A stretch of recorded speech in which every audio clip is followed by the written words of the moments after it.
what's up guys? Kumusta na po kayo? Shoutout po sa ating mga subscriber dyan at patuloy na sumusuporta sa ating channel, RB Vlogs. Sana po ay patuloy nyo suportahan ang ating channel. Lalong-lalo na po sa mga kagaya kong FW. Shoutout po sa inyong lahat. Sana po ay mag-iingat kayo sa araw-araw ng trabaho. At sa video pong ito ngayon guys ay samahan nyo ako at mag-unbox tayo ng isang maliit na box. Ito po yung mga mini-mitsi ng lahat. Okay, let's go! Sinungaling po kayo kung sasabihin nyo na hindi nyo nais magkaroon ng bagay na ito. At ito na nga po, samahan nyo ako mag-unbox ng kahon na ito. Ito na. iShop Downtown Rome. iShop po, ibig sabihin iPhone shop dito po sa sentro ng Roma. So, papakita ko na po sa inyo kung anong laman ng bag na ito. Napakaganda po ng bag niya. Lady made. Guys, ito, baligtad pa. Ginagawa mo. Ito po ay unbox natin upang ipakita sa inyo yung mga kung ano ang nasa loob ng box na ito at kung ano po yung mga specs nito. So, ito na guys. Buksan na natin. Dito po sa likod, makikita nyo dito, meron siya. I-strap mo lang siya. Ganyan. Ito. Yan. Hindi masyado makita. Yan.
pagandahin yung yung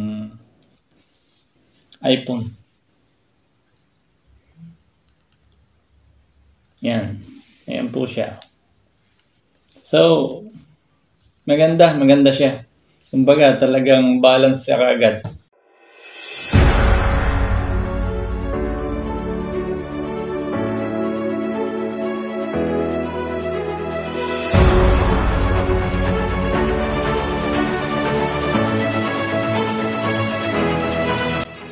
So guys, kayo na po ang humusga kung anong nakita nyo dun sa ating short video. Para sa akin po, napakaganda. Wide po yung kanyang camera at napakaganda po ng kulay. So hanggang dito na lang ang ating video guys. Thank you for watching. Maraming salamat. Mag-iingat po kayo lagi. See you to my next video.